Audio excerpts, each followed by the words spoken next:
성경 말씀 창세기 30장 25절부터 43절까지입니다.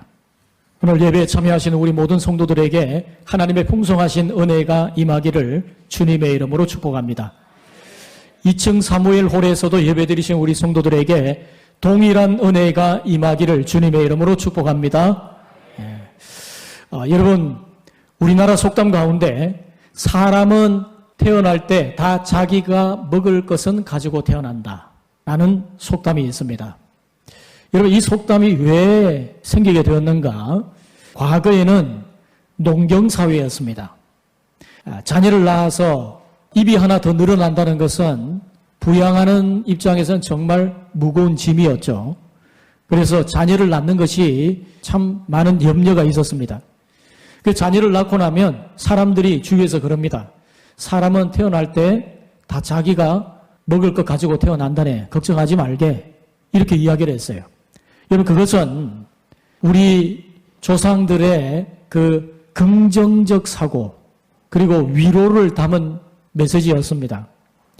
농경사회에서 입이 하나 더 늘어난다고 하는 것은 정말 부양하는 입장에서는 무거운 짐이겠지만 결국 그 아이가 자라서 한 사람의 노동력이 될 때에 그 몫을 능히 감당할 수 있더라. 경험을 통해서 알게 된 겁니다. 비록 힘들지만 나중에 이 아이가 한 몫을 감당할 거다.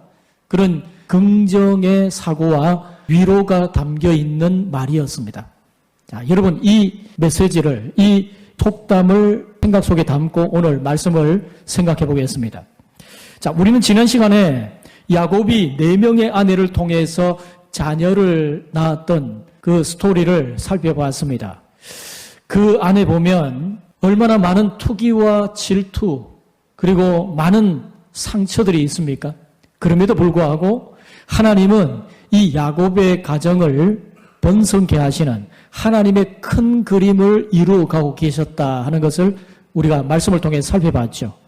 그 안에는 상처가 있고 많은 인간적인 그런 욕망들, 정말 불의함들이 많이 나타나지만 결국 그것을 통해서 하나님께서 합력하여 선을 이루셔서 야곱의 가정을 번성케 하시고자 하는 하나님의 큰 그림을 그려가고 계셨던 것입니다.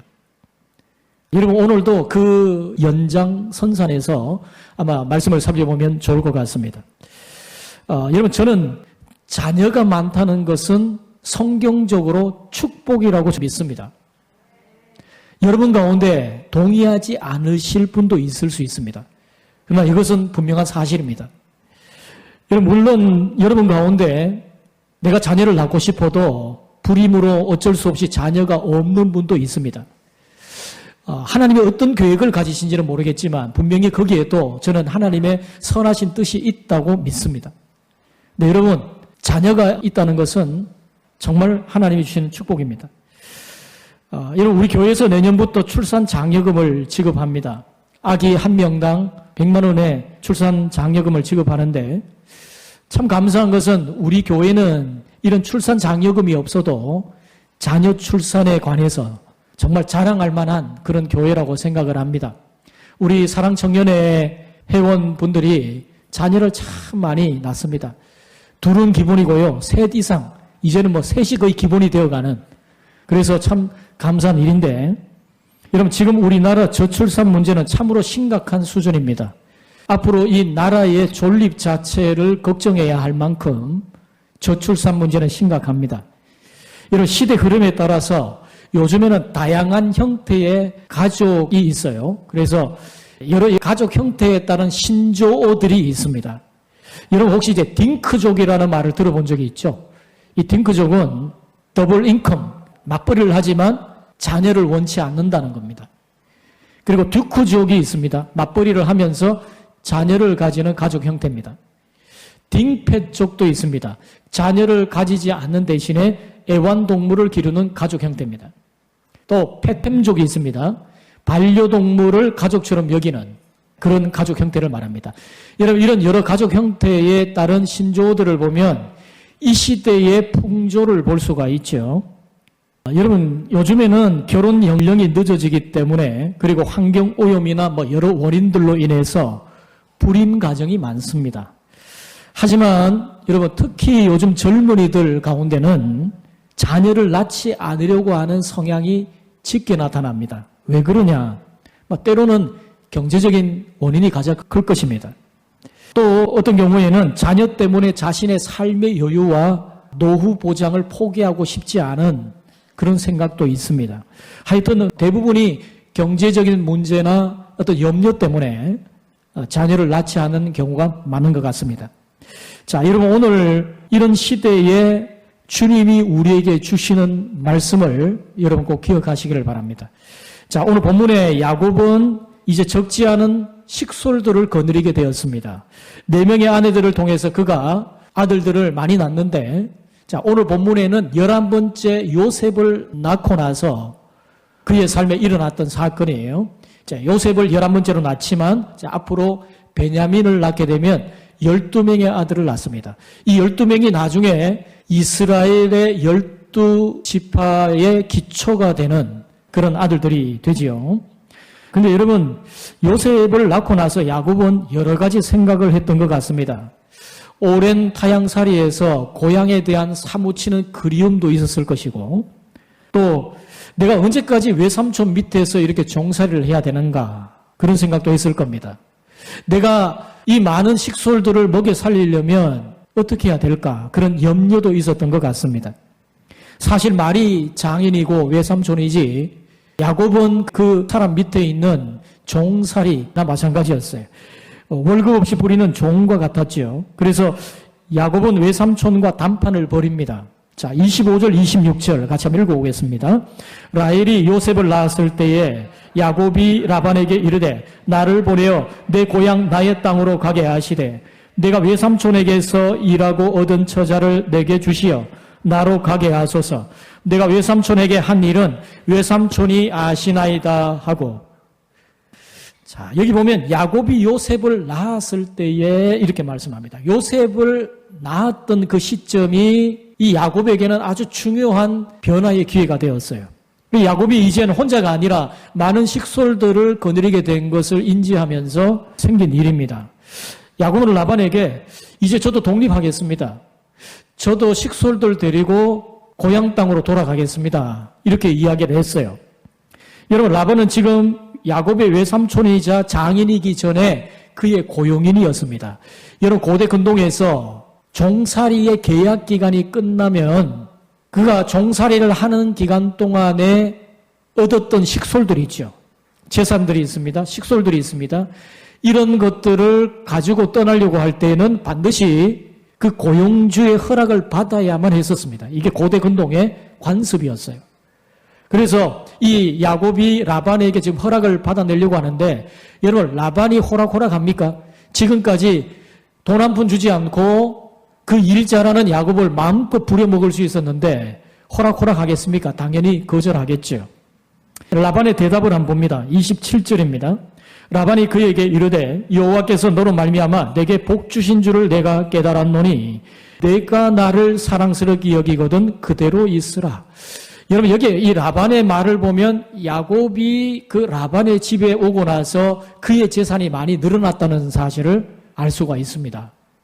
여호와께서 너로 말미암아 내게 복 주신 줄을 내가 깨달았다. 여러분, 굉장히 믿음 있는 고백 같아요. 근데 여러분, 여기에 깨달았다는 말이 사실 그 말이 아닙니다. 여기에 나오는 27절의 말씀을 세 번역에 보면 이렇게 되어 있습니다. 라반이 그에게 말하였다. 자네가 나를 좋아하면 여기에 머물러 있기를 바라네. 주님께서 자네를 보시고 나에게 복을 주시는 것을 내가 점을 쳐보고서 알았네. 여러분, 라반은 뭔가 보이지 않는 힘이 있다는 것을 감지를 했습니다. 그래서 뭘 보고 자기가 복을 받은 것을 알게 되었어요? 점을 쳐보고 알았다는 겁니다. 여러분, 이 라반은 이방 우상을 섬기는 사람이에요. 그걸 어디서 또 알 수 있느냐? 여러분, 이 야곱이 나중에 식솔들을 거느리고 외삼촌 라반의 집을 떠나갈 때에 그의 아내 라헬이 외삼촌이 점을 치는 드라빔을 훔치고 도망을 가지 않습니까? 그리고 나중에 외삼촌이 추격해와서 왜 훔치고 갔냐 이렇게 말할 때 그것을 안장에다가 이렇게 앉혀놓고 그냥 깔고 앉혀놓고 내가 도무지 지금 생리가 일어나니 일어날 수 없노라 이렇게 말하면서 속이잖아요. 그러니까 여러분 이 라반의 집안은 대대로 우상을 숭배하는 집안이에요. 우상을 숭배하는 집안. 근데 여러분 하여튼 라반은 생각을 했습니다. 자신이 부유하게 된 것이 뭔가 보이지 않는 힘이 있구나라는 것을 알았어요. 자네 때문에 우리 가정이 복을 많이 받았네. 자네는 우리 집안의 복덩이야. 이렇게 말했다는 거예요. 여러분 저는 여러분이 직장에 가건 가문에 있건 간에 여러분이 주위에 있는 사람들에게 복덩이란 말을 듣기를 주님의 이름으로 축복합니다. 자네가 오니까 참 잘 되네. 자네가 우리 직장에 오니까 우리 직장이 잘 돼. 자네가 우리 가문에 있어서 우리 가문이 잘 돼. 저는 이왕이면 여러분이 그런 말을 들을 수 있기를 바랍니다. 여러분 어떤 사람은 직장에 그 사람이 있으면 직장이 잘 돼요. 근데 반대로 어떤 사람은 그 직장 가면 그 직장에 도산을 당하고 직장에 문제가 생기는 사람이 있어요. 저는 이왕이면 전자이기를 바랍니다. 여러분으로 인하여서 여러분이 속한 직장과 가문이 더 복을 받는 은혜가 있기를 다시 한번 주님의 이름으로 축복합니다. 여러분 야곱이 그런 사람이었어요. 야곱이. 근데 여러분 성경에 이런 사람이 또 있습니다. 누가 있죠? 요셉이 그런 사람이었어요. 여러분 요셉이 보디발의 집에서 종살이를 하니까 보디발의 집이 잘 돼요. 요셉이 애굽의 총리가 되니까 애굽 나라 전체가 복을 받아요. 기근을 피해서 복을 받아요. 그리고 고대 근동에 수많은 사람들이 기근을 피해 먹고 살 수 있는 그런 역할을 감당하는 축복의 통로가 됩니다. 나중에는 자기 집안을 다 먹여 살리는 그런 사람이 되죠. 여러분 요셉이 그런 사람이었어요. 그 요셉의 비결이 뭐냐? 하나님의 은혜와 하나님의 역사하심이 그에게 머물렀기 때문입니다. 그래서 여러분 요셉의 일대기 속에 자주 반복하는 것이 있어요.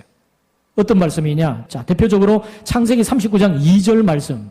여호와께서 요셉과 함께 하심으로 그가 형통한 자가 되어 그의 주인 애굽 사람의 집에 있으니 여호와께서 요셉과 함께 하심으로 그의 일이 형통하였더라.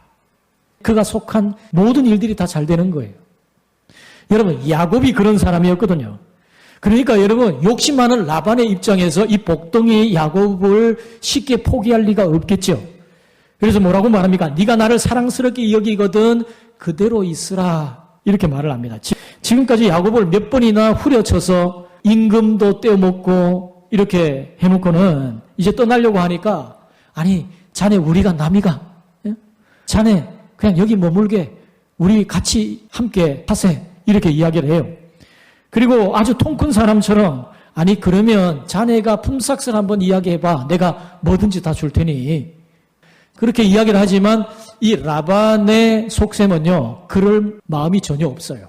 어떻게든지 이 야곱을 묶어둘 그런 심산입니다. 라반의 이 말을 듣는 순간에 야곱은 그동안에 속에 참았던 억눌렀던 말들을 그대로 쏟아내요. 자, 29절 30절 같이 한번 읽어봅니다. 야곱이 그에게 이르되 내가 어떻게 외삼촌을 섬겼는지 어떻게 외삼촌의 가축을 쳤는지 외삼촌이 아시나이다. 내가 오기 전에는 외삼촌의 소유가 적더니 번성하여 때를 이루었으니 내 발이 이르는 곳마다 여호와께서 외삼촌에게 복을 주셨나이다. 그러나 나는 언제나 내 집을 세우리까. 여러분 여기에 나는 언제나 내 집을 세우리까. 여러분 야곱의 이 근심과 염려를 읽을 수 있겠죠. 나는 언제 내 집을 세우겠나? 내 이 식솔들 내가 어떻게 먹여 살리고 내가 어떻게 이 많은 식솔들 먹여 살릴 재산을 가진단 말인가? 이런 이제 염려가 그에게 있죠. 그동안은 사랑하는 라헬과 결혼하려고 묵묵하게 20년 이상이나 억누르면서 종살이 했습니다. 그 외삼촌 라반 장인이기도 하지요. 당시에는 근친 간에 이 결혼 풍습이 이 고대 근동에 있었으니까. 그래서 이제 가까이로는 장인이지만 얼마나 품삯을 몇 번이나 바꿨습니까? 나중에 야곱이 말할 때 10번이나 바꿨대요. 내가 품삯 이렇게 주겠네. 그러고는 말을 싹 바꾸고 이런 것을 10번이나 한 거예요. 이렇게 종처를 밀었는데 이제 쌓였던 말을 야곱이 하는 겁니다. 나로 인해서 외삼촌이 복을 받았는데 나는 언제 내 기업을 세우겠습니까? 계속 봅니다. 자, 31절, 32절입니다. 라반이 이르되 내가 무엇으로 내게 주랴? 야곱이 이르되 외삼촌께서 내게 아무것도 주시지 않아도 나를 위하여 이 일을 행하시면 내가 다시 외삼촌의 양떼를 먹이고 지키리이다. 오늘 내가 외삼촌의 양떼에 두루 다니며 그 양 중에 아롱진 것과 점 있는 것과 검은 것을 가려내며 또 염소 중에 점 있는 것과 아롱진 것을 가려내리니 이 같은 것이 내 품삯이 되리이다. 여러분, 이 말씀을 들으면서 어떤 생각을 하죠? 아롱 그러니까 아롱 사태가 생각이 나십니까? 어떤 분이 그래요? 아롱 사태가 생각이 납니다. 아롱 그러니까요. 여러분, 사실 이 야곱과 라반의 대화 속에서 서로 자기 몫을 챙기고 싶은 강한 욕심을 느낄 수가 있어요. 여러분, 그런 면에서 라반이나 야곱 모두가 둘 다 선수급입니다. 여러분, 우리의 주인공 야곱 만만한 사람이 아닙니다. 이 사람은 자기 목 챙기는 데는 아주 대단한 사람 아닙니까? 어떻게 속이든지 어떻게 해서든지 자기 몫을 챙기고 마는 그런 사람이에요. 여러분, 라반도 그런 사람이거든요. 이 둘이서 서로 그런 욕심을 숨겨둔 부드러운 말을 오고 가지만 사실은 전혀 그렇지 않습니다. 여러분, 라반이 그래요. 그래, 자네 한번 말해보게. 품삯을 어떻게 하면 좋겠나? 그렇게 말했지만 이 마음속에 욕심이 있습니다. 그리고 야곱도 어떻게 하면 자기 몫을 챙길까 하는 그런 욕심이 있어요. 근데 그 말을 드러내고 못하잖아요. 나도 내 욕심 좀 챙기고 싶다. 이 말을 못하잖아요. 그러니까 드러내놓고 말을 못하고 부드럽게 이렇게 말이 오고 가지만 이 둘 사이에는 그런 욕심이 가득한 것을 알 수가 있어요. 여러분, 사람이 돈에 대한 욕심 없는 사람이 누가 있습니까? 그러나 이제 드러내놓고 나 돈 좋아해 이런 사람 없잖아요. 그래서 어떡합니까? 돈을 앞으로 주지 않고 다 뒤로 주잖아요. 그래서 여러분, 의도가 있는 돈을 뒷돈이라 그러지 않습니까? 뒷돈 그러잖아요. 여러분, 인간 안에는 야만과 더러운 것이 있으면서도 그것을 멋지게 포장하는 기술이 있습니다. 라반이 말입니다. 내가 자네에게 뭘 줄까? 그랬더니 야곱이 당장 뭘 달라는 것도 아니고 야곱의 제안은 이렇습니다. 제가 당장 달라는 것도 아닙니다. 제가 외삼촌의 그 양떼를 여전히 내가 돌보겠습니다. 그런데 이제 양떼들 가운데 검은 것, 얼룩진 것, 무늬 있는 것은 이제 새끼를 낳으면 앞으로 내게 주세요. 염소도 얼룩진 것과 무늬 있는 것은 다 새끼가 나오면 내게 주소서. 이렇게 제안을 하는 겁니다. 근데 여러분, 이것은 야곱에게는 절대적으로 불리한 것이에요. 여러분, 양은요, 흰 색깔이 우성입니다. 절대적으로 많아요. 양 중에 여러분 검은 거 보셨습니까? 잘 없어요. 양 중에 얼룩진 것이 많습니까? 아니, 별로 없어요. 그러니까 양은 절대적으로 흰 색깔이 우성입니다. 무늬 있는 것, 검은 것 이런 거는 열성이에요. 작아요. 염소는 그렇지 않습니다. 염소는 검정색에 있죠. 흑염소도 있고 또 흰 염소도 있어요. 그러니까 단색이 우성입니다. 그러니까 무늬 있거나 얼룩얼룩한 것, 아롱진 것은 다 열성입니다. 근데 야곱이 지금 제안한 것은 양이든지 염소든지 열성으로 아주 소수인 것만 달라는 거예요. 라반이 생각할 때 이게 수지 맞는 장사 같대요. 겉으로는 드러내지 못하고 하는 말이 그거 참 좋겠네. 그렇게 하세요. 이렇게 이야기를 해요. 여러분, 야곱도 보면은요, 자기 몫에 튼튼한 양이 올 때 나중에 보면 술을 씁니다. 그래서 튼튼한 것 올 때는 술을 써서 자기 것이 되게 하고 비실비실한 것은 전부 다 이제 외삼촌 것으로 만드는 술을 써요. 이런 걸 보면 이 야곱 안에도 굉장히 자기 것 챙기고자 하는 욕망이 굉장히 가득한 겁니다. 여러분, 이게 인간입니다. 이게. 여러분, 예수 믿는 사람은 다를까요? 별반 다르지 않습니다. 직분자는 다르겠습니까? 별반 다르지 않습니다. 목사는 어떨까요? 목사도 다를 바 없습니다. 여러분, 사람은 그 내면 안에 들여다보면 야망이 있고 욕심이 있고 자기 이기적인 중심이 다 있어요. 그냥 윗손으로 숨기고 그냥 때로는 억누르고 살아갈 뿐이지 우리 인간 안에 있는 내면 속에는 모두가 다 자기 욕망과 욕심이 다 있어요. 여러분, 오늘 말씀에 그것을 볼 수가 있습니다. 자, 33절에 보면 야곱이 라반에게 한마디 더 합니다. 후일에 외삼촌께서 오셔서 내 품삯을 조사하실 때에 나의 의가 내 대답이 되리이다. 내게 혹시 염소 중 아롱지지 아니한 것이나 점이 없는 것이나 양 중에 검지 아니한 것이 있거든 다 도둑질한 것으로 인정하소서. 저는 절대로 외삼촌의 몫을 가져가지 않겠습니다. 확인해 보시면 알 겁니다. 여러분, 사실 이들의 사이가 장인 사유 관계의 신뢰 관계가 아니라는 것을 알 수가 있죠. 믿는 척 하면서도 안 믿고요. 사랑하는 척 하면서도 뒤통수 치고요. 여러분, 이렇게 합의를 한 다음에 라반의 모습을 그 다음에 보세요. 얼마나 자기 욕심이 드러나는지. 35절, 36절 제가 읽지는 않는데 라반의 진짜 속셈이 드러납니다. 이렇게 딱 합의를 하고 나서 라반이 그날 이후로 어떻게 합니까? 양들 중에 얼룩한 것, 검정색, 무늬 있는 것, 그런 거 가려냅니다.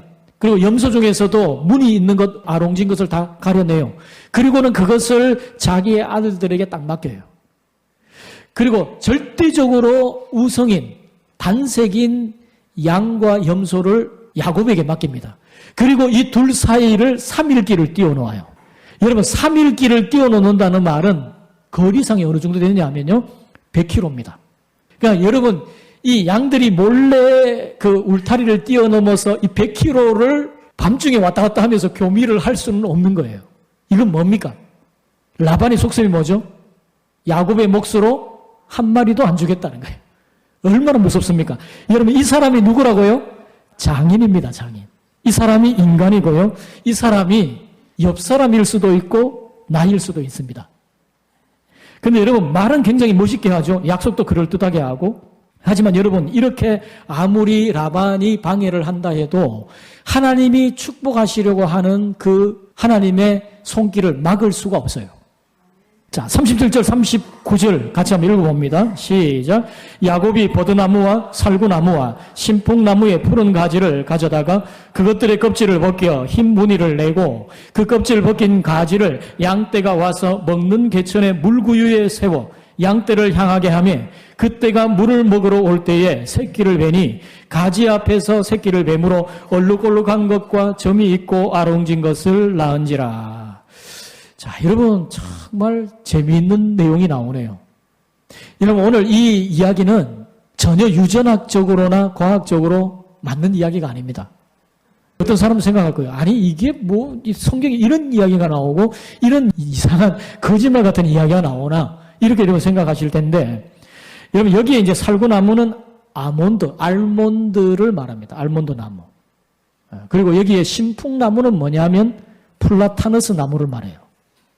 우리 여기에 젊은 분들은 플라타너스를 잘 못 봤죠. 옛날에는 가로수가 거의 다가 플라타너스였어요. 플라타너스가 잎이 아주 크고, 그런데 이게 뭐 가로수로는 지금 거의 퇴출을 당한 것 같아요. 거의 뭐 플라타너스가 많이 사라졌죠.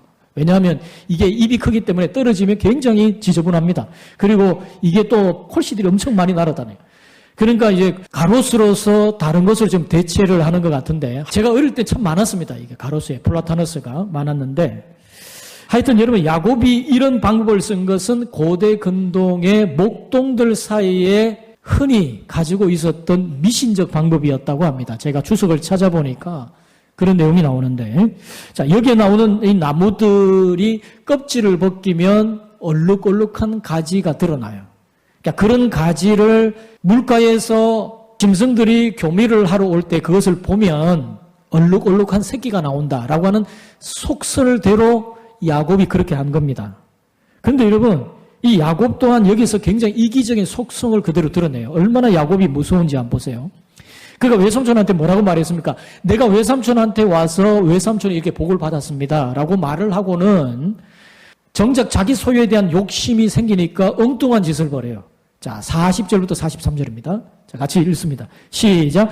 야곱이 새끼 양을 구분하고 그 얼룩무늬와 검은 빛 있는 것을 라반의 양과 서로 마주보게 하며 자기 양을 따로 두어 라반의 양과 섞이지 않게 하며 튼튼한 양이 새끼 뵐 때에는 야곱이 개천에다가 양떼의 눈앞에 그 가지를 두어 양이 그 가지 곁에서 새끼를 베게 하고 약한 양이면 그 가지를 두지 아니하니 그렇게 함으로 약한 것은 라반의 것이 되고 튼튼한 것은 야곱의 것이 된지라. 이에 그 사람이 매우 번창하여 양떼와 노비와 낙타와 나귀가 많았더라. 아멘. 자, 여기 야곱의 본성이 드러나죠. 튼튼한 짐승이 오면은 술을 쓴 거예요. 이런 가지를 보여주어서 튼튼한 것이 나오게 해요. 그 새끼가 자기 몫이 되게 하는 겁니다. 그리고 비실비실한 거 이런 거 오잖아요. 그러면 안 비춰줘. 그래서 전부 비실비실한 것은 다 외삼촌 것이 돼. 자기는 전부 튼실튼실한 건 자기 것이 돼요. 그래서 결국 야곱이 큰 부자가 되었다. 이게 오늘 말씀의 내용이죠. 자, 오늘 말씀을 보면 참 이해되지 않는 부분들이 참 많습니다. 아니, 야곱이 그렇게 미신적 방법을 쓰는데 야곱에게 하나님 복을 베풀어 주시네. 이것도 우리의 의문이고, 또 아니 믿음의 조상이라고 하는 야곱이 어떻게 이런 파렴치한 모습을 보이나. 자기 목 챙기려고 외삼촌 건 전부 비실비실한 것만 새끼들 가게 만들고 자기에겐 튼실튼실한 것만 오게 만들고, 이거 참 믿음의 조상답지 않다 이런 생각을 하잖아요. 그런데 여러분, 하나님이 야곱의 삶을 이런 과정을 통해서 하나님이 야곱에게 그리고 계셨던 큰 그림을 지금 이루어 가고 계십니다. 하나님이 야곱을 통해서 이루고자 하는 큰 그림이 뭐죠? 그의 할아버지 아브라함 때부터 주셨던 약속입니다. 아브라함에게 하나님 뭐라고 말씀합니까? 내가 보이는 이 땅, 그 가나안 땅을 너에게 줄 것이고 너의 자손이 하늘의 별처럼 바다의 모래처럼 번성하게 될 거다. 이런 하나님의 축복을 약속을 해주셨죠. 그런데 이삭에게 또 그런 약속을 주셨어요. 야곱에게도 하나님이 그런 약속을 하신 겁니다. 지금 야곱의 이 번성의 축복, 하나님이 약속하셨던 언약을 이루어가는 과정 속에서 이 사건이 나오게 된 거예요. 하나님은 지금 약속을 성실하게 이행하고 계시는 겁니다. 지난날 야곱이 형 에서를 피해서 외삼촌 라반의 집으로 도망 나올 때 베델의 하나님을 만나고 나서 그가 어떤 체험을 합니까? 자, 창세기 28장 15절에 보면 이런 말씀이 있어요. 내가 너와 함께 있어 내가 어디로 가든지 너를 지키며 너를 이끌어 이 땅으로 돌아오게 할지라. 내가 내게 허락한 것을 다 이루기까지 너를 떠나지 아니하리라 하신지라. 여러분, 이 약속을 하나님은 기억하셔서 신실하게 이행하고 계셨던 거예요. 야곱의 가정에 얼마나 많은 투기와 시기, 상처가 많고 재앙의 투성이고, 야곱이 라반의 집에 있을 때 그 라반의 집은 또 어떻습니까? 라반의 집은 우상을 숭배하는 집안이에요. 그 집안에서 살아가면서 얼마나 이 복잡한 그런 과정, 욕망으로 서로 자기 목 챙기려고 욕심 가득한 이기적인 이런 본성을 보이고 있지만, 그런 인간적 결함에도 불구하고 하나님은 하나님이 가지고 계신 그 계획하심을 성실하게 이루어가고 계셨던 거예요. 그러니까 여러분, 야곱의 마음을 하나님이 계속 두드리신 것 아닙니까? 너 돌아가야 돼. 너 고향 땅으로 돌아가야 된다. 왜? 하나님이 그렇게 약속하셨으니까 돌아가야 된다는 거예요. 그래서 여러분, 훗날 야곱이 31절에서 이렇게 후에 말합니다. 31장 13절 그리고 3절입니다. 같이 한번 읽어보겠습니다. 여호와께서 야곱에게 이르시되 내 조상 땅 내 족속에게로 돌아가라. 내가 너와 함께 있으리라 하신지라. 또 13절입니다. 나는 베델의 하나님이라. 내가 거기서 기둥에 기름을 붓고 거기서 내게 서원하였으니 지금 일어나 이곳을 떠나서 내 출생지로 돌아가라 하셨느니라. 아멘. 야곱이 고향으로 돌아갈 마음을 주신 분이 누구라고요? 하나님이 그렇게 하셨다는 거예요. 하나님이 약속을 지키시는 것입니다. 여러분, 우리가 가만히 보면 내가 하나님 앞에 기도했던 것 나도 깜깜하게 잊어버렸는데 하나님은 어느 날 그 기도를 기억하셔서 응답하셨음을 알아요. 여러분, 기도 노트를 한번 적어보라고 제가 말씀드렸죠. 기도 노트를 이렇게 적어보면 몇 년 뒤에 한번 기도했던 거 노트 펴서 한번 보세요. 하나님 이것도 들어주셨네. 나는 깜깜히 잊어버렸는데 하나님이 기억하시고 들어주셨네. 그런 간증들이 많습니다. 여러분, 하나님은 신실하신 분이심을 믿으시기를 바랍니다. 그리고 이제 말도 안 되는 이 야곱의 미신적인 방법에도 역사하셔서 마침내 그가 큰 부자가 되게 하셨어요. 왜죠? 야곱의 식솔들이 많아졌으니까. 그 식솔들 먹여 살리려면 어떻게 해야 됩니까? 야곱이 부자가 돼야 되는 거예요. 이런 모든 각본이 하나님의 각본 속에, 하나님의 계획과 섭리 속에 이루어져 가고 있는 겁니다. 여러분, 야곱을 번성케 하시는, 야곱의 자녀들이 많게 하시려고 하는 계획은 누가 세우신 건가요? 하나님이 하신 계획이에요. 그러면 그 많은 가족들을 먹여 살린 건 누가 먹여 살려야 됩니까? 하나님이 그렇게 하셔야 되는 거예요. 그러니까 이 야곱의 인간적으로 볼 때 정말 미신적이고 그런 방법을 쓰는 또 욕심이 가득한 불완전한 이 야곱의 모습에도 불구하고 하나님은 하나님의 언약하신 그 약속을 신실하게 이행하고 계셨던 것입니다. 이런 말씀을 맺습니다. 오늘 25절에 보면 라헬이 요셉을 낳았을 때에 이제 식솔들이 많아지고 나자 야곱의 마음속에 걱정이 가득한 거예요. 30절에 보세요. 그러나 나는 언제 내 집을 세우리까? 나는 어떻게 이 식솔들 어떻게 먹여 살립니까? 이런 염려와 걱정이 많은 거죠. 하지만 하나님께서 친히 야곱의 몫을 챙겨주셨습니다. 여러분 나중에 보면 야곱이 고백을 하는데 그 외삼촌이 품삯을 10번이나 바꿨대요. 이렇게 해주겠다. 그리고 거짓말을 후려치고 바꾸고 이렇게 한 거예요. 그런데 하나님이 야곱의 그 몫을 친히 챙겨주십니다. 이런 방법을 통해서. 결국 야곱의 인생 스토리를 쓰고 계신 분이 하나님이셨던 겁니다. 하나님이 이 야곱과의 언약을 신실하게 이루어가고 계셨던 것이죠. 여러분 제가 서두에 여러분에게 우리 속담에 대해서 여러분 알려드렸죠. 사람은 태어날 때 다 자기 먹을 것 가지고 태어나더라. 여러분 왜 이런 속담이 나왔다고요? 사람들이 염려하는 거예요. 농경사회에 참 먹고 살기도 힘든데 입이 하나 더 늘었으니 내가 어떻게 이 자녀를 먹여 살리나. 이 걱정이 가득할 때 주위의 사람들이 말하는 거예요. 아니 걱정하지 마. 사람은 다 자기가 먹을 것 가지고 태어난다네. 걱정하지 말게. 이렇게 위로를 해줬던 거예요. 거기에는 긍정적 사고와 함께 이런 위로가 담긴 말입니다. 여러분 가운데 혹시 자녀 대해서 걱정하면서 우리 자녀를 내가 어떻게 먹여 살려야 될까? 여러분 혹시 걱정하는 분 계십니까? 여러분 우리 조상들 때로는 믿지 않는 세상 사람들도 긍정적인 사고를 가졌어요. 그러면서 위로를 했다고요. 내가 보니 이 아이가 나중에 자라서 한 사람의 노동력이 되고 또 한 몫을 너희 감당할 거니까 걱정하지 마. 잘 될 거니까 걱정하지 마. 이런 위로가 그 속에 담긴 거예요. 여러분 세상 사람들도 그 정도는 합니다. 여러분 우리는 하나님을 아버지로 모시고 사는 하나님의 자녀들입니다. 이런 세상에 예수 안 믿는 사람들, 하나님을 아버지로 모시지 않은 영적 고아들도 긍정적 사고와 함께 걱정하지 마. 잘 될 거네. 사람은 다 자기 먹을 것 가지고 태어난다네. 걱정하지 마. 이렇게 하고 있는데 여러분 우리의 믿음의 사람들인 우리는 어떻습니까? 얼마나 염려가 많고 걱정과 근심이 많은지 몰라요. 여러분 지난주 예배드리고 갈 때 여러분의 얼굴이 다 환했는데 오늘 예배드린 여러분의 모습을 보니까 한 주간 동안 무슨 일이 있으셨나요? 얼굴에 왜 그렇게 수심이 가득합니까? 무슨 걱정이 그렇게 많고 여러분의 인생에 무슨 사연이 그리 많습니까? 여러분 오늘 주님이 여러분에게 주시는 말씀이 있습니다. 저는 오늘 이 말씀의 결론을 주님의 말씀으로 대신하겠습니다.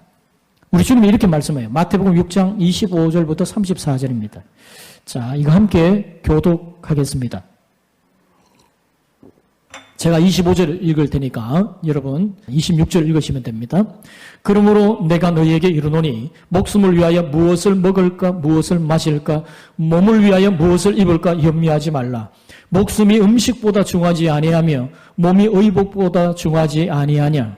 공중의 새를 보라. 심지도 않고 거두지도 않고 창고에 모아들이지도 아니하되 너희 하늘 아버지께서 기르시나니 너희는 이것들보다 귀하지 아니하냐. 너희 중에 누가 염려함으로 그 키를 한 자라도 더할 수 있겠느냐. 또 너희가 어찌 의복을 위하여 염려하느냐. 들의 백합화가 어떻게 자라는가 생각하여 보라. 수고도 아니하고 길쌈도 아니하느니라. 그러나 내가 너희에게 말하노니 솔로몬의 모든 영광으로도 입은 것이 이 꽃 하나만 갖지 못하였느니라. 오늘 있다가 내일 아궁이에 던져지는 들풀도 하나님이 이렇게 입히시거든 하물며 너희일까 보냐. 믿음이 작은 자들아. 그러므로 염려하여 이르기를 무엇을 먹을까 무엇을 마실까 무엇을 입을까 하지 말라. 이는 다 이방인들이 구하는 것이라. 너희 하늘 아버지께서 이 모든 것이 너희에게 있어야 할 줄을 아시느니라. 그런즉 너희는 먼저 그의 나라와 그의 의를 구하라. 그리하면 이 모든 것을 너희에게 더하시리라. 그러므로 내일 일을 위하여 염려하지 말라. 내일 일은 내일이 염려할 것이요 한날의 괴로움은 그날로 족하니라. 아멘. 우리 주님의 말씀입니다. 사랑하는 성도 여러분, 우리는 30년, 40년 전에 비하면 모두가 다 부자입니다. 더 잘 살게 되었어요. 그런데 과거보다 더 만족스럽습니까? 더 감사하십니까? 그렇지 않은 것 같아요. 욕심은 더 많고 불만은 더 커져 있고 예전보다 더 많은 것을 가지고 있으면서도 염려는 더 많습니다. 여러분, 오늘 야곱에게 역사하시는 하나님은 바로 저와 여러분의 아버지이심을 믿으십시오. 우리의 인생이 폭풍 가운데 있을지라도 그 폭풍 가운데 우리의 인생의 배를 항해하시는 항해사가 우리의 아버지심을 믿으십시오. 아무리 라반 같은 세상이 여러분을 속이고 여러분을 압박할지라도 두려워하지 마십시오. 라반의 방해 속에서도 야곱의 인생을 마침내 축복의 삶으로 이끌어 가시는 우리 하나님을 기억하면서 여러분의 인생 속에 섭리하시고 역사하시는 하나님을 굳게 믿고 염려와 근심 다 버리고 오직 주님만을 신뢰하는 그 믿음으로 살아가는 우리 복된 성도들이 되시기를 주님의 이름으로 축원드립니다. 자, 여러분의 인생 잘 될 겁니다. 우리 옆 사람에게 한번 이렇게 이야기하십시다. 잘 될 겁니다. 하나님이 함께 하십니다. 하나님이 붙들어 주실 겁니다. 자, 우리 그런 믿음 가지고 우리 함께 찬양하겠습니다.